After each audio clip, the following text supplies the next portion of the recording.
For most of the last century, the global car industry had a fairly settled pecking order. Germany built the engineering benchmark, Japan built the reliability benchmark, America built the trucks, and everyone else competed for whatever market share was left over. Then, almost quietly at first, China started building electric cars. And within roughly a decade, it did not just join that pecking order. Or it rewrote it. China now produces more electric vehicles than the rest of the world combined, exports well over 1 million of them a year, and has planted brands most Western car buyers had never heard of 5 years ago directly into showrooms across Europe, Southeast Asia, Latin America, and the Middle East. More than half of all new passenger vehicles sold within China itself are now plug-in models of one kind or another, a penetration rate that took most Western markets by surprise,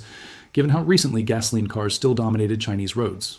The phrase, China went too far, gets thrown around a lot in car forums and comment sections these days, sometimes as a genuine compliment about the pace of innovation, sometimes as a half-serious complaint from legacy automakers watching their market share evaporate, and sometimes as a much more pointed criticism from trade regulators concerned about how that pace was actually achieved. Either way, it is worth actually looking at the cars themselves, because behind the headline noise sits a genuinely fascinating list of vehicles doing things that were, until very recently, considered years away for the rest of the industry. Here are 10 of them, and what each one says about how fast this race is actually moving. Before we go further, drop a comment and tell us if you have ever driven, or even seen in person, a Chinese-made EV. We read every one of them. Start with the vehicle most directly responsible for rattling Western automakers, the BYD Seal, positioned as a direct rival to the Tesla Model 3, the Seal pairs,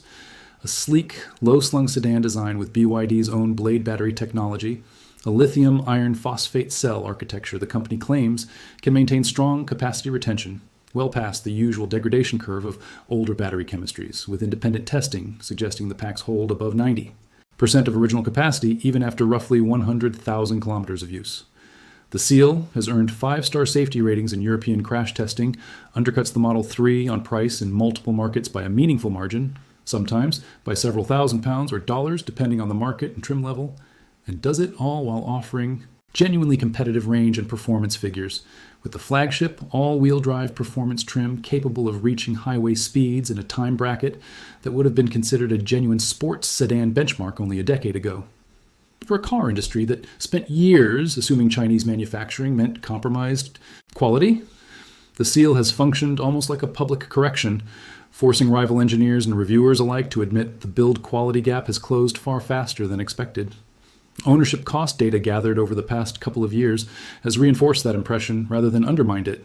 with annual maintenance costs on BYD's LFP-equipped models tracking closely in line with, and in some comparisons, even slightly below, equivalent Tesla ownership costs, a detail that matters enormously to fleet buyers and everyday commuters far more than any single spec sheet number ever could. Few entries in this list generated as much genuine astonishment as the Xiaomi SU7, and the astonishment starts with the company's origin story. Xiaomi built its name and its fortune on smartphones, budget electronics, and consumer gadgets, not automobiles, which made its 2024 entry into the car market feel, to a lot of industry watchers, like a novelty side project. It was not. The SU7 combined striking, performance-oriented styling with genuinely serious engineering, deep smartphone-style software integration that lets owners control the car through the same ecosystem as their Xiaomi phone, and pricing aggressive enough to directly threaten established players. By January 2026, the SU7 had actually outsold the Tesla Model 3 within the Chinese domestic market, a genuinely stunning milestone for a company that had never built a car before its first model reached production. The car remains, as of now, unavailable in Western markets, but industry analysts widely expect that to change before the end of the decade. And when it does, legacy automakers are bracing for another serious jolt. NIO took a different approach to one of the EV industry's most stubborn problems, charging time and range anxiety, and instead of simply chasing bigger batteries, it built an entire battery swap infrastructure. At a NIO swap station, a depleted battery pack can be physically removed and replaced with a fully charged one in a matter of minutes, a process closer to refueling a gasoline car than plugging in and waiting, and one that also allows owners to essentially rent battery capacity separately from the car itself, lowering the upfront purchase price in some regions, since the buyer is not paying for the battery pack outright. The ET5 and ET7 sedans built around this system have become the flagship showcase for the idea, with the ET7 in particular offering a semi-solid state battery option, pushing declared range figures toward and, in some configurations, past 1,000 kilometers on a single charge. among the longest range claims of any production EV currently sold anywhere in the world. NIO's swap network remains limited primarily to China and a handful of other markets, and building out that same physical infrastructure elsewhere is an enormous undertaking, requiring real estate, standardized battery formats, and capital investment on a scale most competitors have so far judged too risky to replicate. But the underlying idea that range anxiety might be solved by infrastructure rather than ever larger batteries has forced competitors to at least seriously study the approach rather than dismiss it, and several other manufacturers have since begun exploring smaller-scale swap pilots of their own as a direct result. If NIO's signature bet is battery infrastructure, XPeng's is software, specifically autonomous driving capability. The XPeng P7 Plus has emerged as one of the most software-forward vehicles in the entire Chinese EV lineup, built around an advanced driver assistance system that XPeng has continued refining through over-the-air updates in a manner reminiscent of how Tesla has approached its own self-driving software rollout. Independent reviewers testing the P7 Plus have repeatedly highlighted how naturally its lane changes, highway merges, and traffic navigation behave, compared to rival systems, describing the driving experience as noticeably smoother and more confident in ambiguous traffic situations than several competing systems from far larger, more established manufacturers. XPeng has positioned autonomous capability as its central competitive differentiator, rather than a bonus feature bolted onto an otherwise ordinary car, investing heavily in proprietary chip design and sensor arrays specifically to keep pace with, and in some technical benchmarks exceed, the assisted driving systems offered by Western rivals. For markets like the UAE and parts of Europe, increasingly focused on advanced tech features as a genuine purchase driver, the P7 Plus has become something of a reference point for how seriously Chinese manufacturers are now investing in software, not just hardware. Few Chinese EVs have earned as much unqualified praise from independent, non-Chinese automotive reviewers as the Zeekr 001. Built on the same CA modular platform originally developed in partnership with Volvo, a detail that lends the 001 a level of underlying engineering pedigree many rivals lack, the car pair's genuinely striking shooting brake styling with the longest real-world range of any Chinese EV widely available in Europe, alongside 800-volt fast-charging architecture capable of adding significant range in well under 20 minutes, with T-E platform supporting charging speeds up to 400 kilowatts in its higher trims. Reviewers who approach the 001 expecting a budget alternative to European rivals have, with notable consistency, come away describing it instead as a genuinely excellent car on its own terms, price aside, praising everything from cabin material quality to ride comfort to the sheer confidence of its highway handling. Its main limitation outside China has simply been availability, with dealer coverage and export volume in Europe still considerably thinner than its reputation might suggest it deserves, a supply bottleneck that has, if anything, only heightened its cult following among enthusiasts who have managed to get behind the wheel.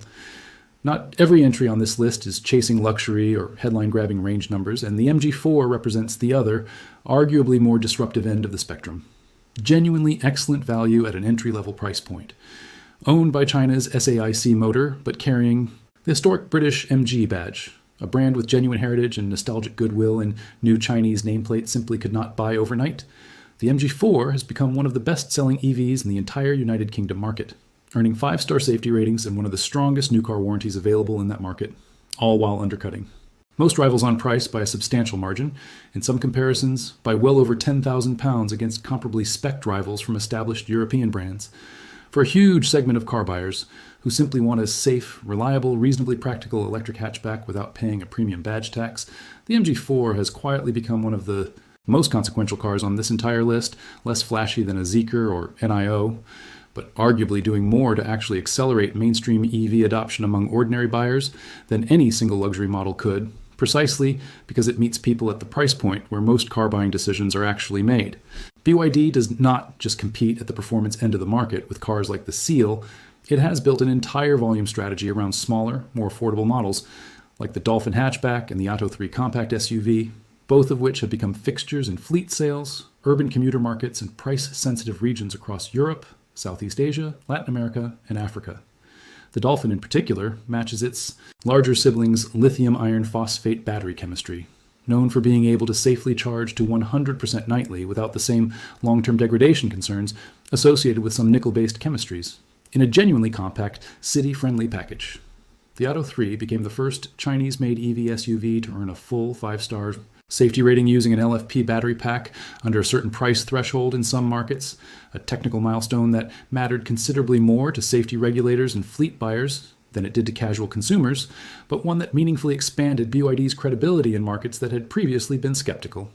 At the very bottom of the price spectrum sits a genuinely important, if less glamorous, corner of this story. Ultra-affordable EVs designed to bring electric mobility to price points legacy automakers have largely abandoned.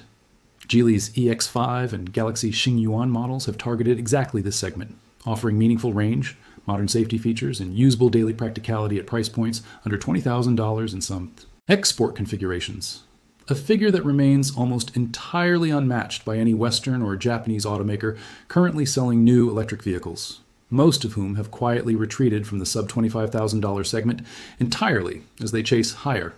margin luxury buyers instead. For markets across Africa, Southeast Asia, and Latin America, where the median car buyer's budget looks nothing like the median car buyer's budget in Germany or California, this segment of the Chinese EV push may ultimately prove more globally consequential than any of the flashier flagship models, simply because it is the segment actually capable of converting large numbers of gasoline car owners into EV owners in markets that have so far been largely left out. Of the global EV transition entirely, markets home to a considerably larger share of the four world's total population and total future car buyers than the wealthy markets currently dominating EV headlines. Rounding out the list is Xiaomi's second act, the YU7,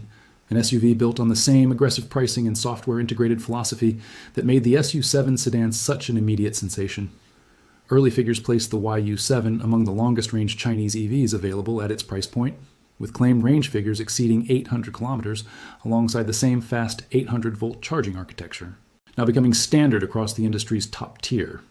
Like its sedan sibling, the YU7 remains for now confined to the Chinese domestic market, but its early sales momentum has only deepened the sense among industry analysts that Xiaomi's entry into the automotive world was not a novelty experiment, but a genuinely serious, well-funded, technologically capable new competitor that traditional automakers will need to take seriously the moment export plans materialize.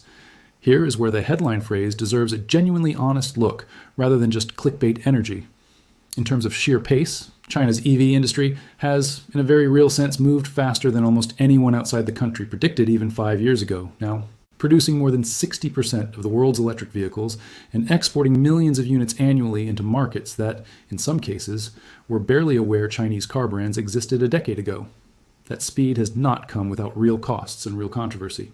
Extensive state subsidies helped many of these companies scale production far faster than market economics alone would have allowed, an advantage Western governments and trade regulators have pointed to directly when imposing tariffs on Chinese EV imports into markets like the European Union and the United States, arguing the playing field has been distorted rather than simply outcompeted. Domestically, the same breakneck growth has produced brutal, sustained price wars among dozens of competing Chinese brands. An industry-wide oversupply problem serious enough that analysts increasingly expect manufacturers exiting the market in favor of vertically integrated giants like BYD, who can absorb thinner margins longer than smaller rivals can survive. Suppliers further down the chain have, in some documented cases, faced delayed payments and serious financial strain. As automakers squeeze costs to sustain those aggressive price wars, a real human and economic cost sitting behind the flashy spec sheets, and one that has drawn direct criticism even from within China's own domestic auto industry commentary, not just from foreign competitors with an obvious stake in the outcome. So did China go too far? It depends entirely on what part of the story you are weighing. In terms of pure engineering and consumer value, the answer looks a lot like no. Actually, not far enough, fast enough for the rest of the industry's comfort, because these cars are, by most independent, nonpartisan reviews, genuinely good, safe, and competitively priced products that have meaningfully expanded what ordinary buyers around the eco-world can access. In terms of trade fairness, government subsidy scale, and the brutal domestic economics now squeezing suppliers and smaller manufacturers, there's a considerably more serious and more legitimate debate happening among economists, trade regulators, and policymakers about whether the current pace is sustainable or whether it represents a bubble inflated by state support that will eventually need to be unwound. What is not seriously in dispute, whichever side of that argument you land on, is the practical effect all of this has already had on the rest of the global car industry. Legacy automakers in Germany, Japan, South Korea, and the United States have been forced to accelerate their own EV timelines, cut prices, and, in a growing number of cases, directly study or license technology and platform approaches pioneered by these same Chinese competitors. The pecking order that held for the better part of a century did not just shift, it got rewritten in roughly a decade. And these 10 cars, from the budget-friendly MG4 to the software-obsessed Xpeng P7 Plus, represent the clearest evidence available of exactly how that happened. If this gave you a clearer, more complete picture of what is actually driving this shift, a like helps more people find it, and subscribing means you will not miss where we go next.